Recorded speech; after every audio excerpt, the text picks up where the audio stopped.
Le soleil vient à peine de se lever et l'équipe de Thibaut Carve s'active. La saison démarre et les vols en montgolfière vont se multiplier. Décollage imminent au-dessus de la vallée de la Dordogne. Allez, regardez, on est parti. On vole. We fly. Nous sommes au début du printemps, un temps idéal pour découvrir un autre monde.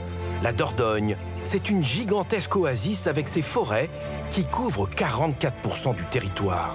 Donc moi, j'aime beaucoup les vols à cette saison parce que la végétation commence tout juste à prendre ses couleurs. Les arbres commencent à avoir leurs premières feuilles, les premiers bourgeons.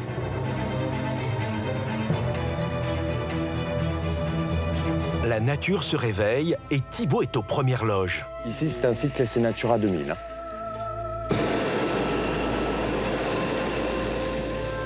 Juste porté par une légère brise, Thibaut se sent hors du temps.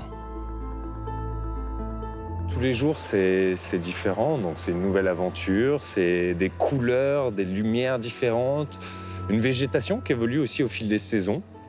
Et au fil des ans, oui, on ne s'en lasse pas, c'est toujours, tous les jours différent.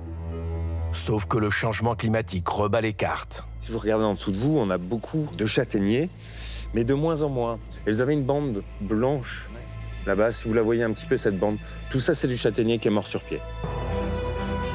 Ce sont les premiers indicateurs d'un monde qui change. La Dordogne évolue au fil du temps.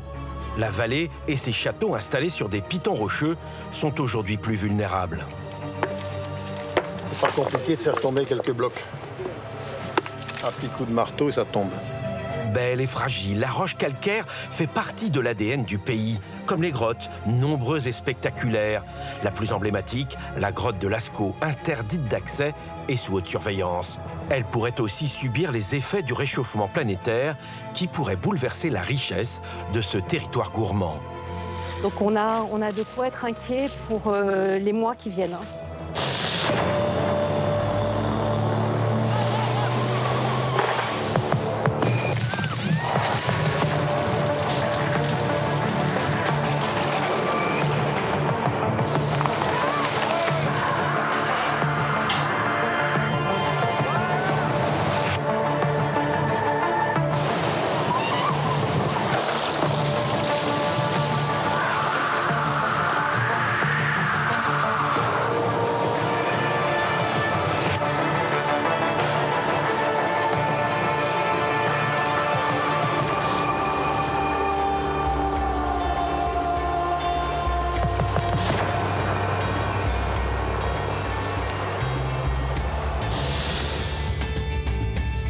Nous survolons ici la Dordogne, la rivière qui donne son nom au département. Elle court sur près de 500 km.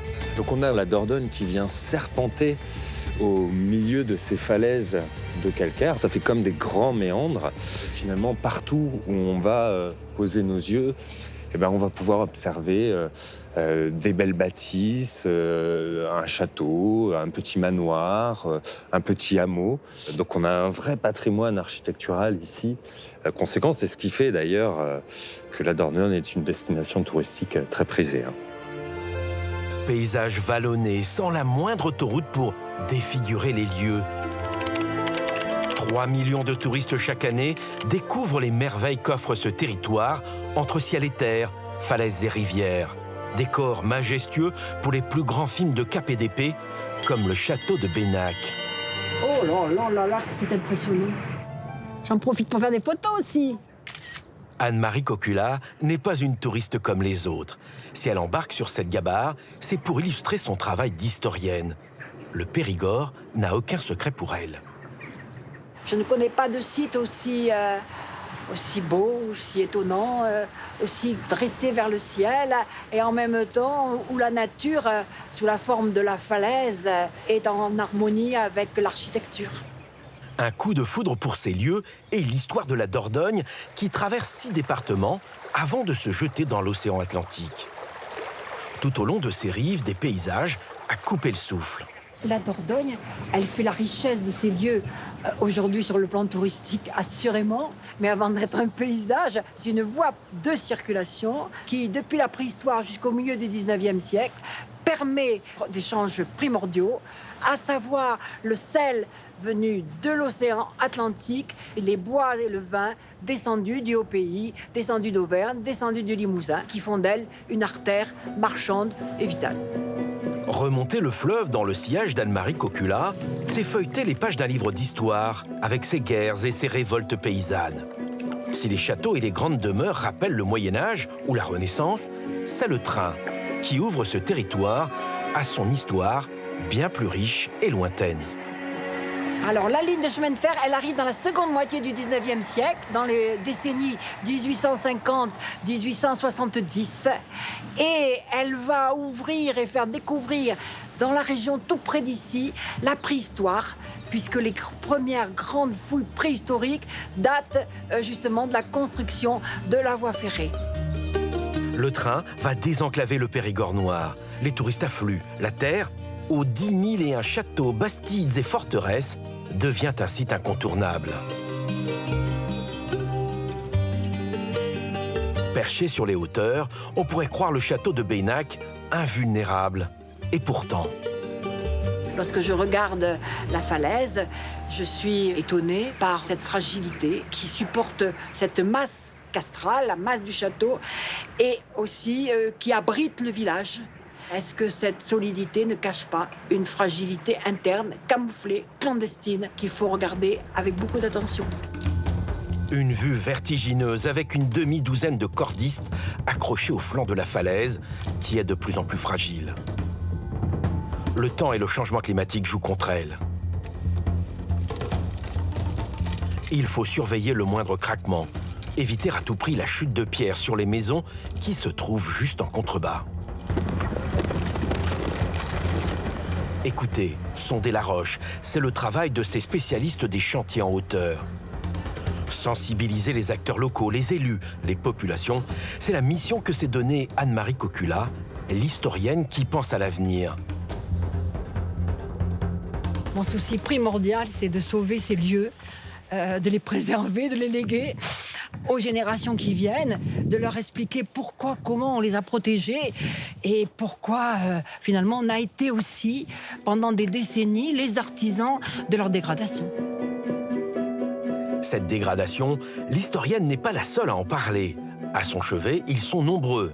Comme elle, Jean-Paul Liégeois a d'abord eu le coup de foudre pour ce Périgord et ses châteaux accrochés à la falaise.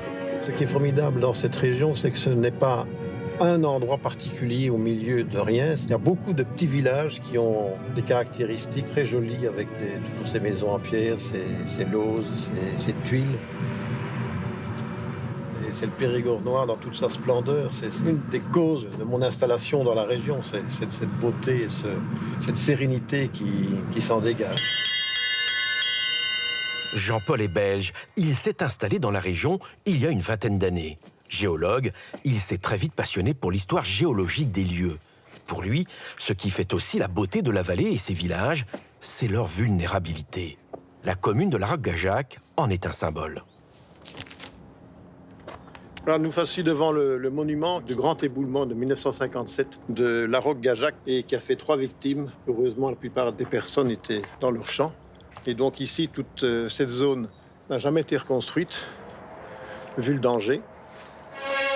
Considéré comme l'un des plus beaux sites de France, le village de La Roque-Gajac, au bord de la Dordogne, a été victime de la falaise célèbre qui le domine. Un énorme quartier de roches, 1500 mètres cubes, s'est détaché.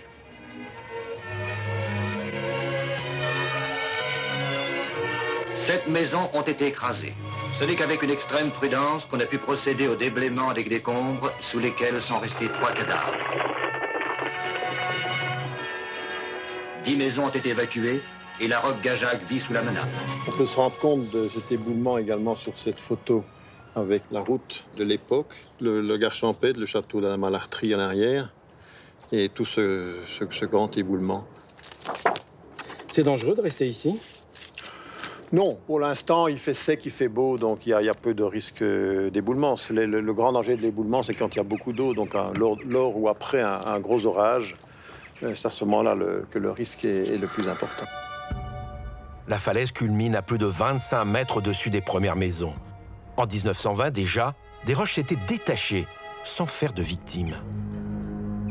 Tout ce qui est roc, on dit solide comme un roc. Mais les rochers aussi ont leurs faiblesses, ils ont leur âge, ils ont leur histoire. Et tout cela, toutes ces faiblesses existent et il faut en tenir compte. Au-dessus du grillage, c'est quasiment de la dentelle. Ça, c'est aussi l'action de l'eau qui a dissous le calcaire. Pour le profane, l'eau est quasiment invisible. Mais à certains endroits, on la retrouve ici et là, sous la forme de petites gouttes qui s'échappent de la falaise. D'apparence calme, l'eau peut fragiliser la roche et déclencher des mouvements soudains, impossibles à prévenir. Mais la configuration des lieux, la météo si particulière qui règne ici, crée également un jardin très surprenant. Ce jardin exotique de la roque Gajac est la conséquence de la falaise, une conséquence positive. C'est la falaise créant un microclimat chaud, où il gèle rarement et qui permet à ces plantes exotiques de pousser en abondance. Ce jour-là, au détour d'une ruelle, il rencontre un témoin de l'éboulement de 1957. C'est vrai que la roque, les gens ont été traumatisés pendant très longtemps. Bon, moi, je ne peux pas dire... moi, j'avais 20 ans. Alors, c'est vrai que c'était spectaculaire. Tout le monde venait voir. Pendant très longtemps, on n'a pas pu passer. Hein, oui, je m'en veux. Et c'était surtout ce que nous, on était jeunes, on en a retenu. Vous étiez un peu insouciante. Oui, mais les gens du coin, là, je pense que pendant un moment, ils n'avaient pas envie d'habiter ici. Hein. Régulièrement, Jean-Paul Liégeois déambule dans ces chemins pavés, le regard toujours à l'affût. Rien ne lui échappe. Dans la partie la plus noire, on voit que c'est une fissure dans laquelle l'eau circule et a circulé et a fait tomber des blocs qui se situent là où se trouve le fort troglodytique actuellement, qui a permis également le creusement de cette cavité au Moyen-Âge, avant le Moyen-Âge, puisque le fort est du Moyen-Âge, et ça représente les phénomènes qui se passent dans cette falaise. Utilisé comme refuge par les évêques de Sarlat pendant la guerre de Cent Ans, ce fort médiéval était réputé imprenable. Mais de l'eau a coulé dans la roche. Témoin, cet ouvrage en fer accroché à la colline qui a remplacé l'escalier d'origine. Il y a combien de marches? 142. Wow. Je l'ai fait quelques fois par an. Jérôme Perrat est le maire de la commune. Ça va. Il y a du monde. Le fort renoue avec les touristes, mais il revient de loin. Le mur que vous avez là, il a au moins 1000 ans. Minimum. Il a l'air plus solide que la falaise. Hein. Il est bien protégé en plus. Il a une patine exceptionnelle, regardez. C'est la patine du soleil, il ne voit pas une goutte d'eau. Les apparences sont parfois trompeuses. Impossible d'oublier cette nuit où le ciel leur est tombé sur la tête. Tout s'est passé très vite. Le 20 janvier 2010, on arrive là, et là on a un spectacle apocalyptique. La première pensée, d'ailleurs, c'est de me dire, mon Dieu, heureusement que c'est arrivé en pleine nuit et en plein hiver, parce qu'en été, ça aurait été une catastrophe. Alors aujourd'hui, ce fort se visite de manière très sécurisée, mais à l'époque, ça aurait été vraiment une catastrophe. On est arrivé là, il y avait la voûte du fort qui s'était effondrée sur 12 mètres de long, 7 ou 8 de large et pratiquement une hauteur d'homme. Et le souffle de tout cela avait envoyé valdinguer dans les fossés à Naval et jusque même les maisons assez proches de la route, un certain nombre de roches.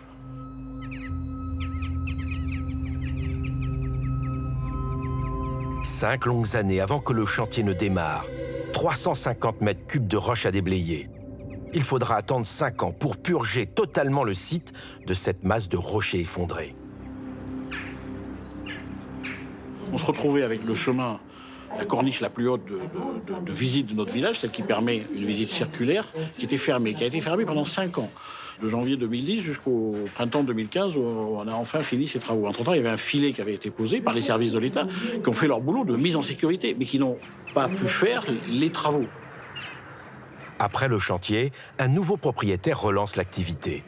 Il en fait un atout et lui rend son rôle historique. Situé non loin d'un axe de communication, le château de la Roque-Gajac et son fort contrôlaient la navigation sur la Dordogne, ainsi que son franchissement au niveau d'un bac. La garde du château et du fort était assurée par des soldats et par les habitants du village, qui devaient au seigneur le service de guet. L'histoire du fort troglodyte peut continuer à s'écrire, mais à quel prix? on a décidé, effectivement, nous, la commune, d'être maître d'ouvrage. Le pari qui est en train d'être gagné consistait à considérer que le repreneur viendrait rembourser la mairie d'une importante partie de ce qui a été fait, presque 40%, je crois me souvenir, de la partie que la mairie avait avancée. Et puis, il a contribué, en revenant ouvrir ce fort, à relancer l'économie touristique, ce qui fait que, d'une certaine manière, on a financé la prévention et la réparation du risque par l'économie touristique.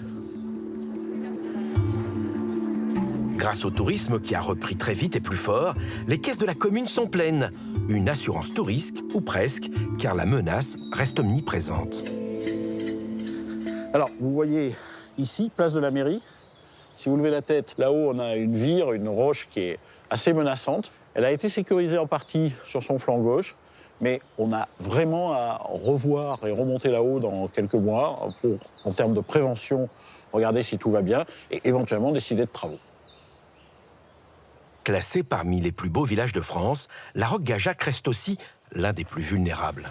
Bon, bienvenue dans la jolie mairie de la Roque-Gajac, ancien presbytère tombé dans le patrimoine municipal. Alors ici, salle du conseil municipal. On a aussi ce tableau qui nous a été offert par Lucien de Malville, un peintre local très coté, qui représente la Roque-Gajac au début des années 50. Et on voit très bien là-haut la masse rocheuse qui est tombée. Je trouve qu'il est assez normal que nous ayons ici, dans cette salle du conseil, des éléments qui rappellent à la fois cette beauté et cette fragilité. Les temps changent. À l'époque où a eu lieu l'effondrement, on faisait tout pour oublier et effacer cette tragédie. L'historienne Anne-Marie Cocula peut en témoigner. Alors moi j'ai écrit pour le guide Hachette parce que j'étais connue pour avoir fait ma thèse sur l'histoire de la rivière de Dordogne et donc on m'a demandé de faire un chapitre consacré donc au grand château et au village qui se trouvent bâtis au pied de ces grands châteaux. Et bien évidemment il y a deux exemples magnifiques, Bennac et la Roque-Gajac. Donc pour moi, en quelque sorte, responsable de la description de ce village de la Roque-Gajac, il n'était pas question que je ne fasse pas mention de l'écroulement qui s'est produit en 1957, qui a détruit une partie du village, qui a tué les personnes, et qui a bloqué la route. Et je l'ai donc décrit dans le guide, et cette partie-là a été copieusement censurée, parce qu'il n'était pas question de faire peur sans doute aux touristes. Une volonté de cacher le drame pour relancer le tourisme et l'attrait de ce lieu si emblématique de la Dordogne. Vous habiteriez ici? Non. Personnellement, en tant que géologue, je pensais trop à la falaise et aux rochers qui peuvent s'ébouler. Donc ça, c'est vrai, mais c'est une déformation professionnelle. Quand on voit la Dordogne et son flux, le ciel bleu, les falaises, les magnifiques maisons de la Roque-Gajac, quelques maisons abandonnées de temps en temps pour des raisons de risque ou pas, on ne sait pas. Mais c'est magnifique. On dit que le Périgord, c'est le pays de l'homme. C'est vrai, c'est un pays qui est fait pour l'homme. Je ne me lasse jamais de ce paysage, surtout avec un temps pareil. La seule chose qui peut me faire partir, c'est la nuit. Et encore, c'est aussi formidable la nuit. Forcément, avec son métier, Jean-Paul ne se laisse pas emporter par ses émotions. Il reste concentré sur ce qui pourrait provoquer de nouveaux drames dans la région. Ces failles sont invisibles pour le néophyte, mais à certains endroits, des travaux ont mis à nu la falaise. Nous sommes sur la route D50. C'est à la frontière avec le département du Lot. Les indicateurs du risque d'effondrement sont bien présents. Mais il faut, là encore, l'œil de l'expert pour les identifier. Voilà, donc vous voyez cette falaise avec ces trous, ces failles, ces fissures qui ont été élargies. Avec le changement climatique, il va y avoir des pluies beaucoup plus violentes, donc beaucoup plus d'eau à un moment donné, qui vont s'infiltrer, qui vont emporter les endroits où il y a de la terre et du sable, s'infiltrer les endroits où elles ne s'infiltraient pas avant, et provoquer des éboulements là où on ne s'attendait pas, et plus d'éboulements dans un avenir proche. Donc vous avez vu ici que j'ai pu faire tomber des tout petits blocs, des blocs plus gros, des encore plus gros qui peuvent tomber si on insiste un petit peu, mais encore de beaucoup plus grands blocs peuvent tomber, des blocs de plusieurs mètres cubes, voire plus, peuvent s'écrouler à un moment donné de ce genre de falaise. C'est dangereux, ça va finir par s'effondrer, surtout la voûte qui est là-haut. Elle va tomber ici. C'est une petite falaise, mais cette dissolution de calcaire avec tous ces dépôts se fait à toutes les échelles. Vous voyez ici un échantillon avec une structure similaire qui est beaucoup plus petite. Mais on va avoir des plus grandes falaises qui auront exactement la même structure. Donc en fait, qu'on soit à petite échelle, à grande échelle, la structure est la même. Donc ceci est représentatif de falaises plus grandes. Des blocs qui peuvent en entraîner d'autres. Effet domino. Le danger d'éboulement, on en parle, mais ils y pensent à certains moments et puis assez rapidement, ils l'oublient. Pour l'instant, le changement climatique, c'est surtout au sens strict, le changement du climat qui affecte la végétation, les cultures, etc. Pas tellement les éboulements, qui sont comme des événements qui se produisent relativement rarement. Quand ça se produit, ça peut être très grave. Donc voilà, ce sont les événements qui sont peu fréquents. On a tendance à oublier leur existence. Justement, il y a un lieu où les autorités ont décidé de ne rien faire. Aucun travaux de déblaiement. Depuis 2020, après un éboulement, la route est coupée.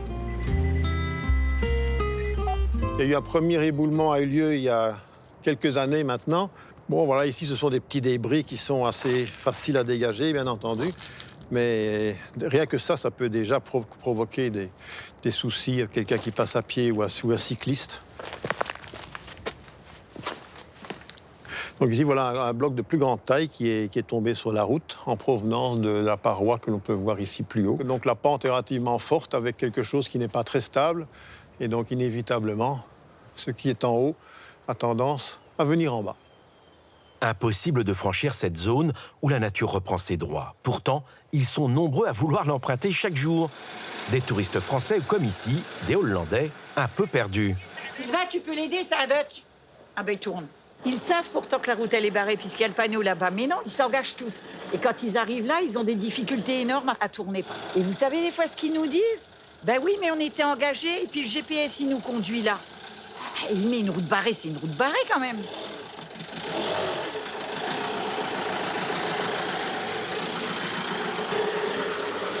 Voilà. Je rentre avant de me faire écraser. Reconnue à 80% d'invalidité, après un grave accident de la route, Irène se déplace difficilement. Elle vit ici avec son mari depuis plus de 50 ans. Oui, heureusement qu'il y a ça parce que... Il y a l'handicap qui joue énormément pour nous. Hein. Pour se sauver, ce serait vraiment pas évident. Je ne sais pas comment on ferait. Pas du tout. Il y a combien de temps que la route est fermée? 2 ans et demi. Pourquoi? À cause des éboulements, parce que tout s'effondre, les pierres tombent, les arbres, et puis c'est surtout quand il pleut. La pluie, elle emporte tout, et puis tout tombe sur la route. Quand il fait mauvais, des fois, surtout la nuit, quand on entend des craquements, on sait qu'il y a un arbre qui est tombé, donc on vérifie. Mais en principe, on essaye de ne pas y penser. Hein. Mais quand même, on a beau faire, hein. Il y a quand même toujours un petit doute. Hein. Un petit doute et le risque que la falaise s'effondre encore. Aujourd'hui, le conseil départemental multiplie les chantiers. Nous sommes ici sur la départementale 27. L'équipe de cordistes se prépare.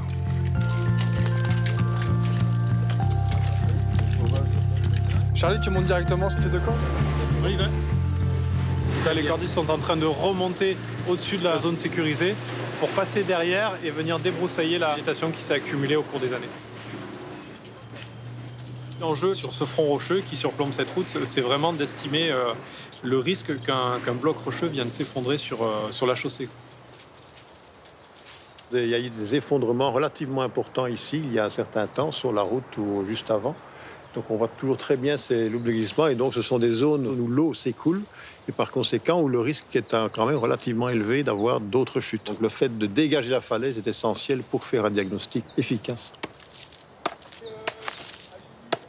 C'est de la calcite qui a précipité à partir de l'eau riche en carbonate de calcium autour des petites racines. Et donc ceci, c'est quelque chose qui montre que l'eau qui sort de la falaise est très riche en carbonate de calcium et qui dit circulation importante d'eau dans la falaise, dit fragilisation et éboulement possible. La route est coupée pendant 2 mois, le temps de sécuriser les parois sur 400 mètres de long.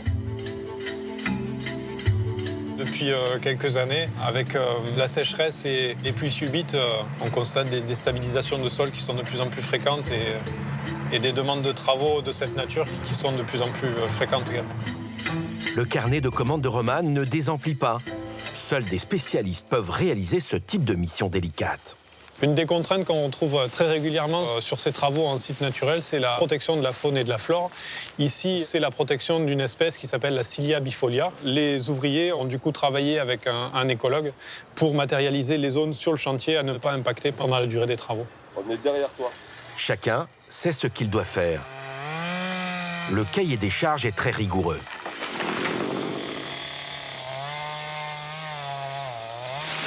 Schématiquement, les 5 premiers mètres, on réfléchit pas trop, entre guillemets, en fait, on abat les arbres parce qu'ils sont trop au bord de la falaise.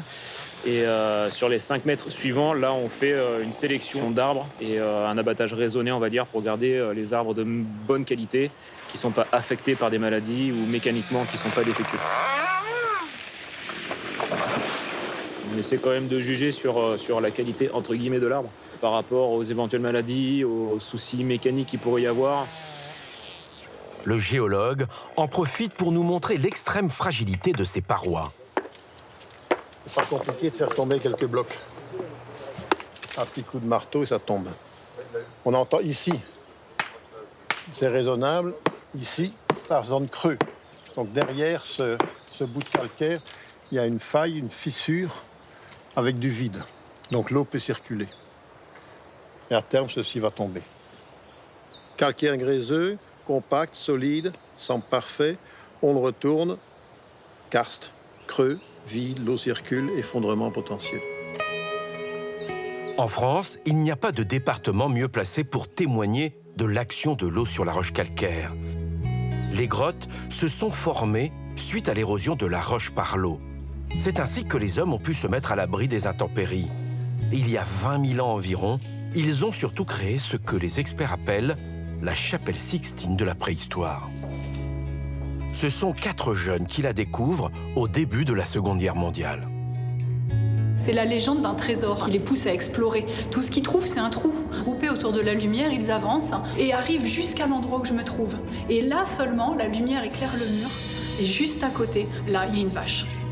C'est la première peinture qu'ils voient et elles sont dans cet état-là. Elles sont magnifiques, très colorées, sans parler de la taille. Ce sont les plus grandes peintures qu'on ait jamais découvertes.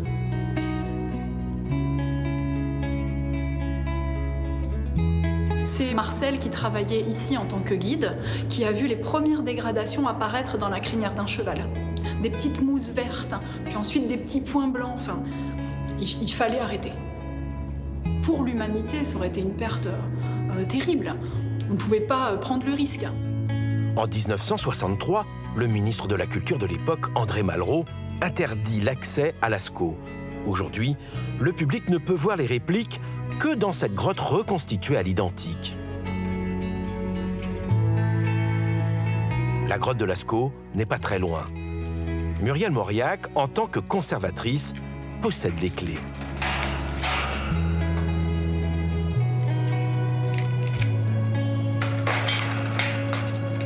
Salut Didier. Bonjour Sandrine, ça va? Ouais, et toi? Didier est le gardien du sanctuaire. Il vit ici à l'année et ne laisse entrer dans ce périmètre interdit que les personnes autorisées. Pas plus de 85 heures par an d'intrusion humaine. À l'intérieur, il y a donc des caméras et des appareils qui permettent de surveiller constamment le pouls et le cœur de Lascaux. Il y a des capteurs de température d'air, des capteurs de température de la roche également et des capteurs de gaz carbonique. Et en fait, les pics que vous voyez là sur l'écran correspondent à 2 entrées qui ont eu lieu cette semaine, une mercredi et ici l'entrée de ce matin. L'équipe de la conservation de Lascaux veille sur la grotte de Lascaux comme une vieille dame convalescente, une vieille dame de 20 000 ans qui a besoin de particulièrement d'attention, de soins, de vigilance. Et c'est aussi le rôle de l'équipe sur place de veiller sur elle au quotidien. Pour la première fois, une caméra a pu visiter cette cathédrale de la préhistoire. Voici Lascaux 1981, où la beauté surgit de l'ombre. Ces peintures, ce sont les plus anciens chefs-d'œuvre de notre patrimoine culturel. À cette époque, la grotte de Lascaux était un temple. Sur les parois, les hommes préhistoriques ont peint des chevaux, des cerfs, des taureaux. Leur palette, l'argile de la caverne teintée en jaune et rouge par les oxydes de fer, en noir par l'oxyde de manganèse. Les peintures ont déjà connu des perturbations et des périodes de changement climatique importants. La différence avec ce qui se passe aujourd'hui, c'est que ça s'est fait dans un temps plus long. Et aujourd'hui, ce qui nous préoccupe, c'est l'échelle de temps à laquelle ces perturbations pourraient survenir pour la grotte elle-même. On ne peut pas comparer une peinture dans un musée et des peintures rupestres sur une paroi qui sont par essence dans un écosystème vivant. On peut maîtriser les paramètres dans un musée, ce qui est absolument impossible dans un environnement comme une grotte. Difficile de soupçonner que derrière cette lourde porte en bronze, il y a la plus célèbre grotte du monde. Et juste au-dessus, une menace qui, avec la hausse des températures, devient de plus en plus forte. C'est très très sec, alors qu'on est seulement mi-avril, même pas. Donc on a de quoi être inquiet pour les mois qui viennent. L'un des risques majeurs, comme vous pouvez le voir avec les arbres qui nous entourent, c'est évidemment le risque incendie qui viendrait réchauffer le toit de la grotte qui se trouve juste là devant nous. Et puis, consécutivement à un incendie, ce seraient des arrivées d'eau très importantes et soudaines pour éteindre l'incendie en question. Pour limiter les risques, des travaux sont réalisés régulièrement. Abattage de branches, de chênes ou de pins avec d'infinies précautions. On n'utilise ici aucun engin pour sortir les arbres morts ou abattus. Les dangers sont multiples. Comme il est quasi impossible d'entrer dans la grotte originale, il faut trouver des subterfuges. Il existe aujourd'hui plus de 3000 grottes en Dordogne. Seule une quarantaine possède des peintures rupestres. Enfant du pays, Thierry Félix est préhistorien, l'un des plus grands experts de Lascaux. Nous sommes à la grotte du Menuisier.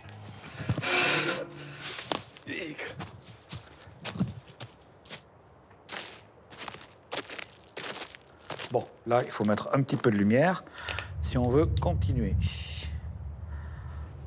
Donc en fait, ce qu'il faut comprendre, c'est que son entrée est très intéressante. Elle nous propose exactement la situation qu'avait la grotte de Lascaux à l'époque préhistorique. Un couloir descendant qui arrivait dans une première grande salle, qu'on appelle aujourd'hui la salle des taureaux. Et si cet aspect géologique était resté comme ça, jamais la grotte se serait conservée. Ici, toutes les peintures ne sont que des reproductions. Réalisées avec le même matériau qu'à l'époque, elles permettent de mieux appréhender l'évolution des dessins originaux. Alors voilà un phénomène qui pourrait arriver sur les peintures de Lascaux et qui est arrivé ici dans cette grotte, puisque on voit très bien que le trait de couleur qui est en haut a été affecté après par une forte condensation, et donc on a des petites coulures là qui se devinent tout le long du trait. Ce phénomène-là pourrait altérer les peintures de Lascaux.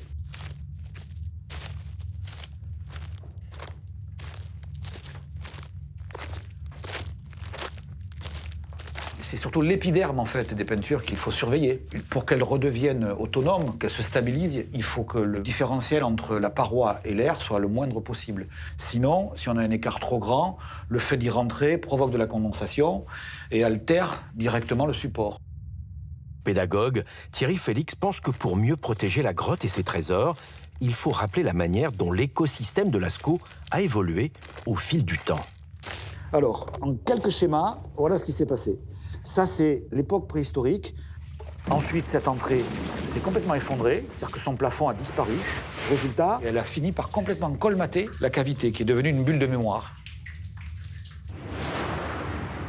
À l'époque de la découverte, on perce cette bulle, et ensuite, avec les aménagements touristiques qui vont suivre, on va complètement casser ce système de comme d'éboulis, de circulation d'eau et de régulateur de la grotte. En fait, ce qu'avait fait la nature, l'homme l'a détruit. Donc tout le propos aujourd'hui, c'est de revenir à l'équilibre naturel. Un équilibre naturel qui est mis à mal par le réchauffement planétaire. Nous partons dans le Périgord blanc qui doit son nom à son plateau de calcaire qui cache parfois la truffe noire. Nous sommes à Cubjac, une commune d'un petit millier d'habitants. Allez les fifis. Parmi eux, Jean-Paul Allegro. Les chiens, ils montent dans la truffière d'abord, ils vont faire partir les oiseaux. chien, un chevreuil, tout ça. Et après, ils viendront travailler. Leur travail est délicat. Il consiste à dénicher les truffes enfouies sous la terre. Elles sont invisibles à l'œil nu. Comment on reconnaît un trufficulteur? C'est très facile. Toujours le nez sale et les genoux sales. Voilà, après, nos chiens travaillent, là. On va quand même se rapprocher, là, en train de faire un beau trou, là. Raffinette, doucement, tu vas l'abîmer s'il y en a une. Tu te calmes. Tu te calmes.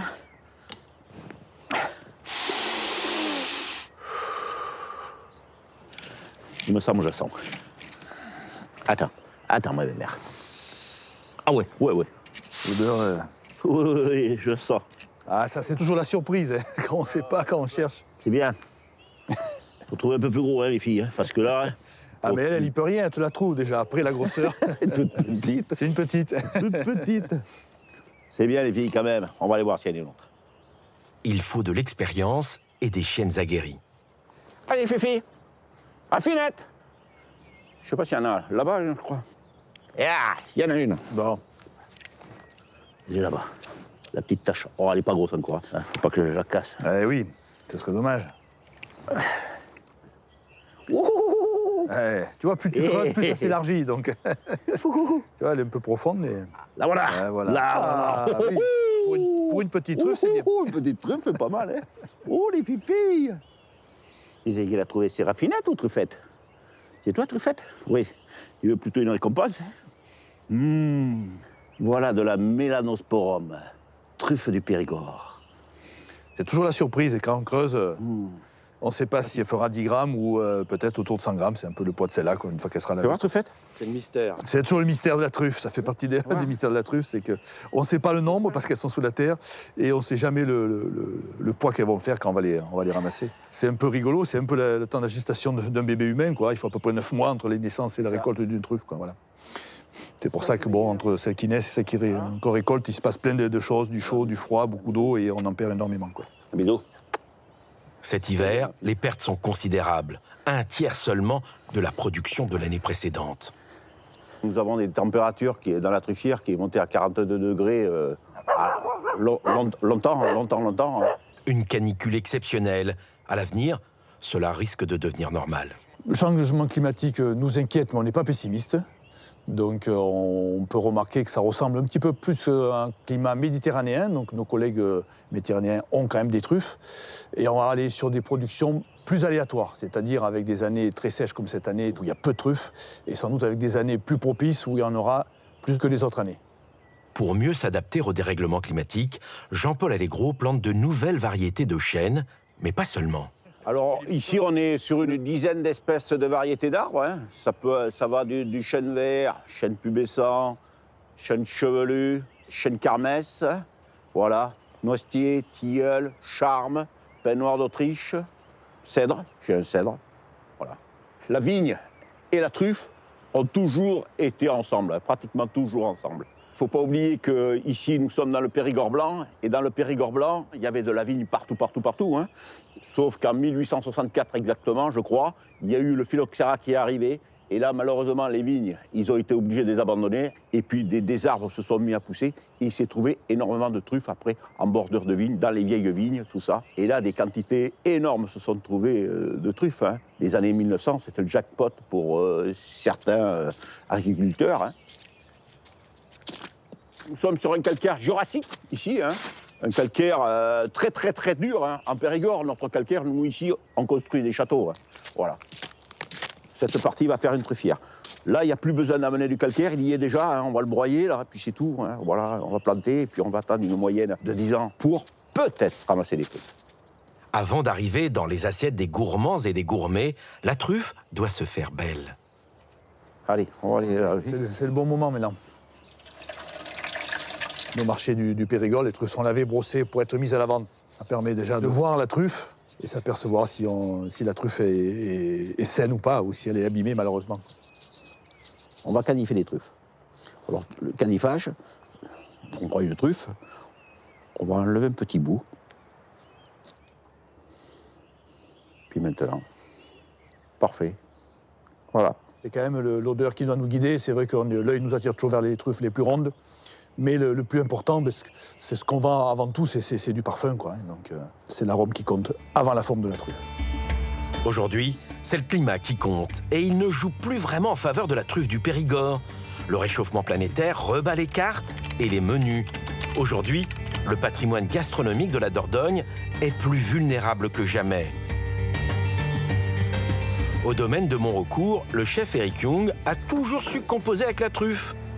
Ici, il ne sert que des plats de saison. Le trésor, apporté hier soir et ce matin par un petit trufficulteur local. Il y a un engouement planétaire autour du produit et on n'en sort pas assez de terre pour pouvoir satisfaire tout le monde. Donc ça reste le joyau du Périgord, c'est vrai, mais trop de chaleur, c'est compliqué, trop d'eau, c'est compliqué. Voilà, c'est comme de tout. Il faut un petit peu de tout pour harmoniser et pour qu'elle manque de rien. C'est une capricieuse, c'est une diva, la truffe. Une alchimie qui, avec le dérèglement climatique, risque d'être plus délicate à obtenir. Donc voilà, un des plats que nous proposons au moment de la truffe, c'est une coquille Saint-Jacques qui est contisée de truffe. C'est-à-dire quand on a ouvert la Saint-Jacques, on a enfermé une tranche de truffe à l'intérieur. Et l'avantage avec cette recette-là, c'est qu'une fois qu'on aura cuit, on va garder la Saint-Jacques translucide à cœur et la truffe ne va faire que chauffer. Donc elle va rester croquante et on va avoir un joli jeu de texture qui va être vraiment intéressant. À côté de ça, on a fait un risotto à l'épeautre avec une petite brunoise de légumes dedans. En tout et pour tout, dans ce plat, on va avoir entre 15 et 20 grammes de truffe. Donc si on le rapporte vraiment à la portion, ça reste quand même accessible ponctuellement pour se faire plaisir. Avec le réchauffement climatique, on a des Saint-Jacques à foison. Les pêcheurs sont super contents parce qu'il y a des super volumes. Mais à contrario, on a eu une année compliquée pour la vigne, on a eu une année compliquée pour les fruits, les légumes. Et donc la truffe, malheureusement, n'échappe pas à tout ça. Hein. Quelques grammes et autant de minutes suffisent à sublimer un plat. Donc on cercle le risotto au centre de l'assiette, légèrement tassé.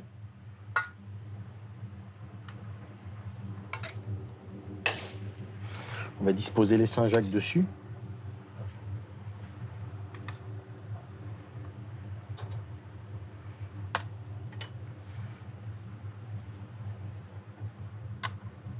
On va juste disposer autour du risotto d'épeautre cette jolie émulsion de truffé.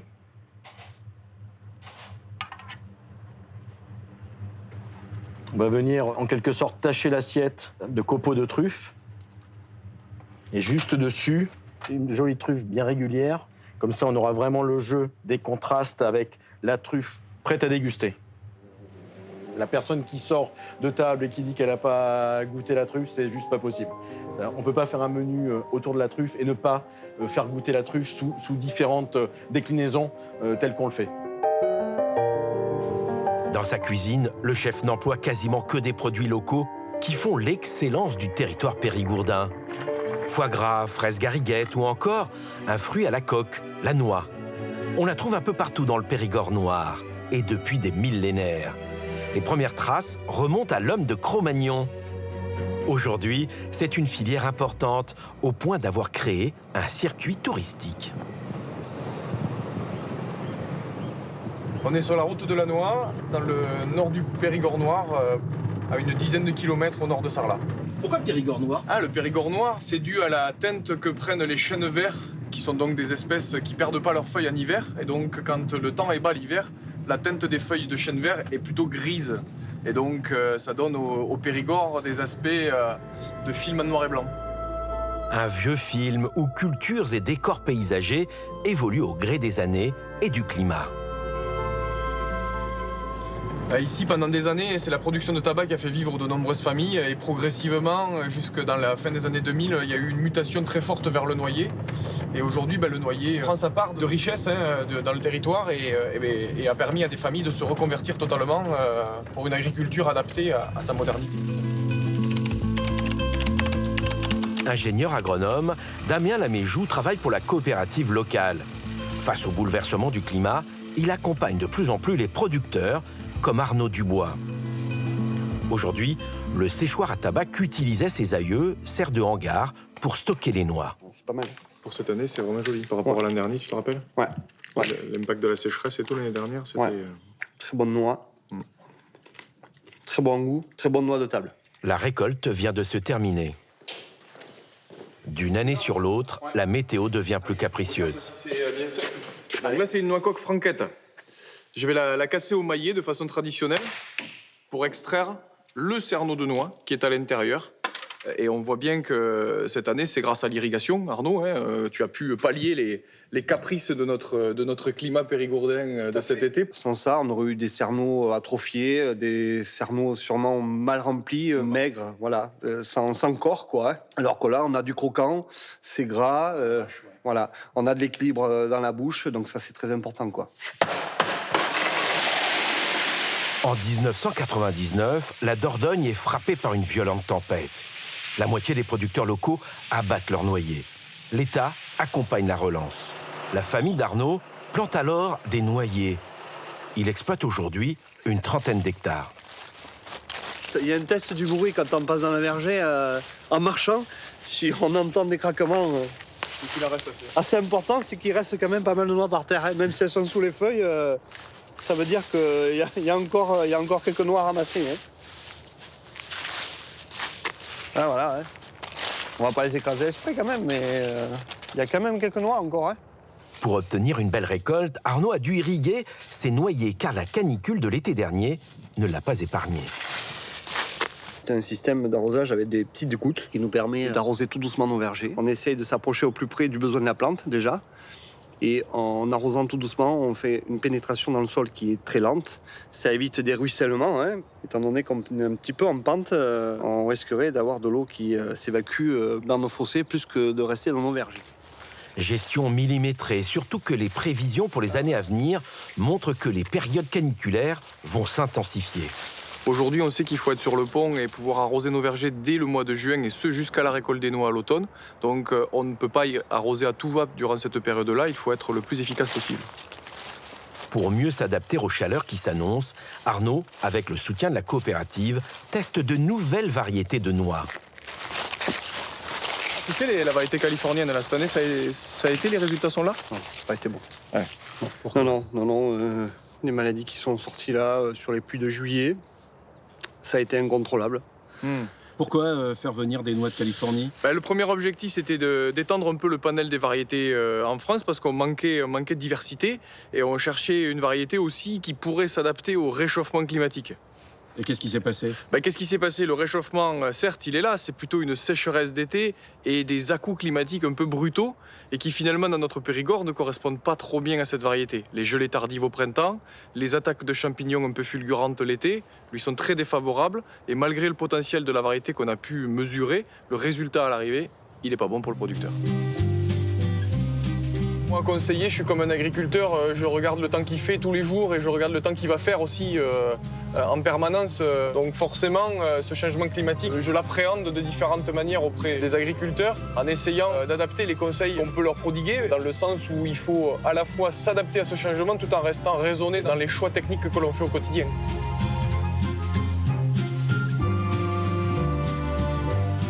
Mais les fléaux sont multiples. Cette année, la production n'a jamais été aussi importante. Ajoutez à cela le pouvoir d'achat des Français qui baisse, le prix de la noix dégringole.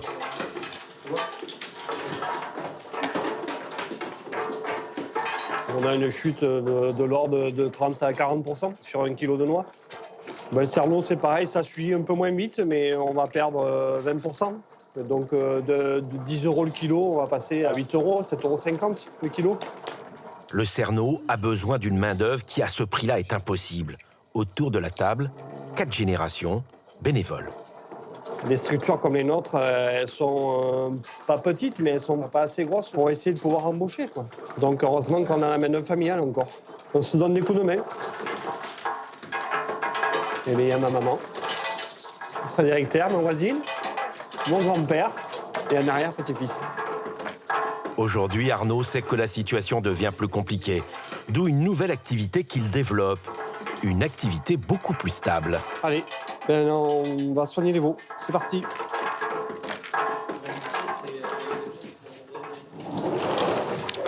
Arnaud s'engage dans une logique où aujourd'hui, il optimise le plus possible ses investissements.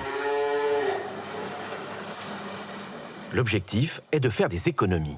Avec cette machine, je fais de l'énergie. Avec mes coquilles, je vais chauffer l'eau pour mes veaux. Voilà, rien ne se perd. Au prix où est l'énergie aujourd'hui, c'est très important, quoi. Ça prend des grosses proportions. Allez. Mélangé à du lait en poudre, le breuvage est servi à 40 degrés au veau. Bah, les noix, jusqu'à présent, on s'en plaignait pas, mais cette année, c'est très difficile, quoi. On va avoir quand même une baisse de revenus par rapport au cours des noix. Et heureusement qu'on a les veaux qui vont nous aider à passer ce cap, quoi. On ne sait pas si on va pouvoir continuer à déjà irriguer nos cultures. Et puis ces aléas climatiques, quoi. Au-delà de la sécheresse, tempête, on ne sait pas ce qui nous attend, quoi. C'est l'incertitude tous les ans. Ouais.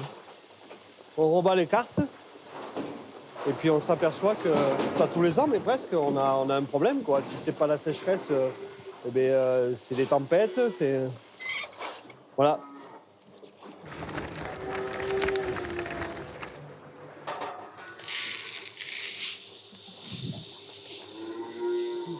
Aujourd'hui, le premier levier pour les grandes surfaces et les industriels, c'est quoi? La valeur d'ajustement, c'est l'agriculteur, quoi. Et aujourd'hui, il ne peut plus. Et puis, il n'y aura plus d'agriculteurs bientôt. Il n'y aura plus parce qu'un agriculteur, aujourd'hui, avec 50 vaches, il est arrivé à vivre. Maintenant, c'est plus possible. Il en faut 100. Et puis, après-demain, il en faudra 150. Et voilà, on n'a que 2 bras, 2 jambes. Donc, on ne peut pas se démultiplier, quoi. C'est pas possible, quoi. Aujourd'hui, produire, c'est mourir, quoi. C'est pas autrement, quoi. C'est pas autrement. Un cri d'alarme d'un agriculteur qui a vu son village, petit à petit, déserté par les producteurs laitiers. Un départ dans la détresse des plus anciens qui ont dû abattre leurs troupeaux. Arnaud est l'un des derniers Mohicans. Si rien n'est fait pour soutenir la filière, l'ADN du Périgord gourmand risque d'être bouleversé.